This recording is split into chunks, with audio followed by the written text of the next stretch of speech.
So Calcutta high court నుంచి ఉద్యోగాల భర్తీ కోసం నోటిఫికేషన్ వచ్చిందండి. దీని యొక్క అఫీషియల్ వెబ్సైట్ చూసుకుంటే www.kolkatahightcourt.gov.in అనేది దీని యొక్క అఫీషియల్ వెబ్సైటు. మీరు ఆన్లైన్లో అప్లై చేసుకోవాల్సి ఉంటుంది. 23/12/2019 నుంచి ఆన్లైన్ అప్లికేషన్ ప్రారంభించబడి ఫిబ్రవరి 10, 2020 నాటికి మీరు అప్లై చేసుకోవచ్చండి.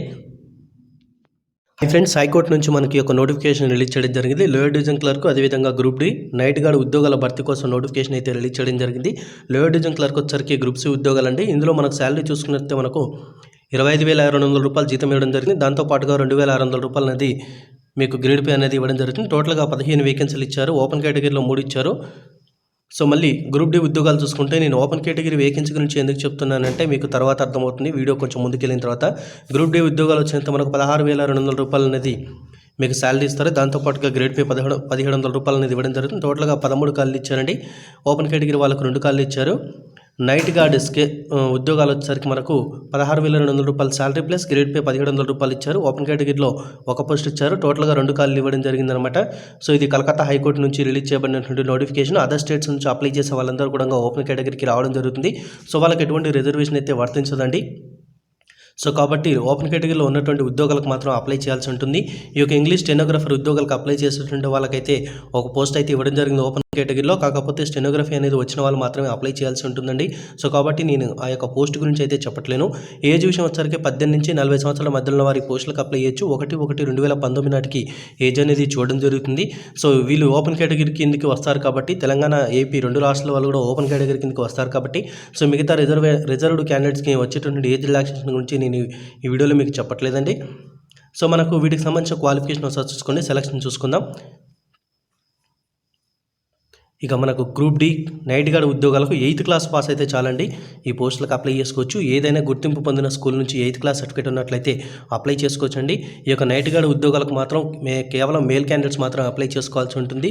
ఫీమేల్ క్యాండిడేట్స్కి ఎటువంటి అర్హత అయితే లేదండి. మనకు లోయర్ డివిజన్ క్లర్క్ ఉద్యోగాలకు వచ్చేసరికి మాత్రం 10th క్లాస్ పాస్ అయినటువంటి అభ్యర్థులు ఈ పోస్టులకు అయితే అప్లై చేసుకోవచ్చండి. ఇక సెలక్షన్ విషయానికి వచ్చేసరికి మనం చూసుకోవాల్సిన 3 ఉద్యోగాలు lower division clerk, group D, అదేవిధంగా నైట్ గార్డ్ ఉద్యోగాలండి.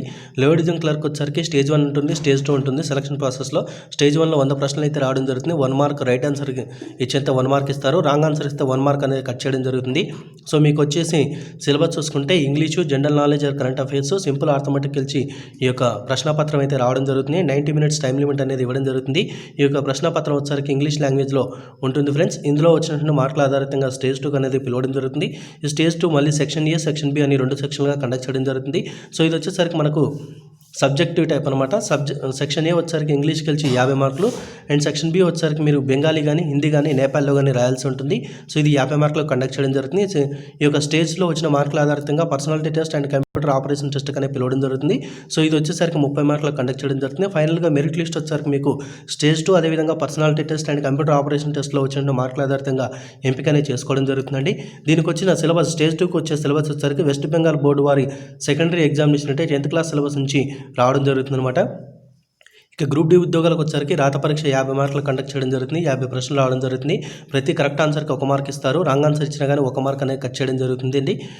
సో ఇది 1 అవర్ టైం లిమిట్ అనేది మీకు ఇవ్వడం జరిగింది. ఈ యొక్క ఎగ్జామ్కి వచ్చేసరికి ఇందులో వచ్చిన మార్కుల ఆధారితంగా personality test and computer operation టెస్ట్కి పిలవడం జరుగుతుంది. ఇది 15 మార్కులు కండక్ట్ చేయడం జరుగుతుంది. సో దాని నుంచి మెరిట్ లిస్ట్ అయితే తీయడం జరుగుతుంది. నైట్ గార్డ్ ఉద్యోగాలకు కూడా 50 మార్కులకు ఎగ్జామ్ కండక్ట్ చేయడం జరుగుతుంది. 50 ప్రశ్నలు రావడం జరుగుతుంది. ఆబ్జెక్టివ్ టైప్ క్వశ్చన్స్ ఇవ్వడం జరుగుతుంది. ఇంగ్లీష్లో ఉంటుందండి పేపర్ వచ్చేసరికి. General knowledge and simple arithmetic కలిసి మీకు ఈ ప్రశ్నలు అయితే రావడం జరుగుతుంది. 1 అవర్ టైం లిమిట్ ఇవ్వడం జరుగుతుంది. సో ఇందులో వచ్చిన మార్కుల ఆధారితంగా మళ్ళీ personality test and computer operation test అనేది పిలవడం జరుగుతుంది. 50 మార్క్స్కి యొక్క personality test and computer operation test అనేది కండక్ట్ చేయడం జరుగుతుంది. రాత పరీక్ష మరియు personality test and computer operation test ఆధారితంగా వచ్చిన మార్కుల ఆధారితంగా ఎంపిక అయితే చేసుకోవడం జరుగుతుంది.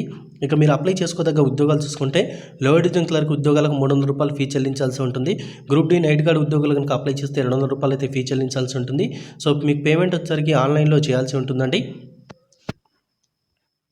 సో ఆల్ ఇండియాకి చెందిన అభ్యర్థులు ఎవరైనా కూడా ఈ పోస్టులకు అయితే అప్లై చేయొచ్చు. కాకపోతే ఏంటంటే మనకు అదర్ స్టేట్ చెందినటువంటి అభ్యర్థులు ఎవరైనా కూడా ఓపెన్ కేటగిరీ కింద ట్రీట్ చేయడం జరుగుతుంది. సో వాళ్ళకి ఎటువంటి రిజర్వేషన్ అయితే వర్తించదని చెప్పేసి వాళ్ళు క్లియర్గా మనకు మెన్షన్ చేయడం జరిగింది ఫ్రెండ్స్. ఈ యొక్క నోటిఫికేషన్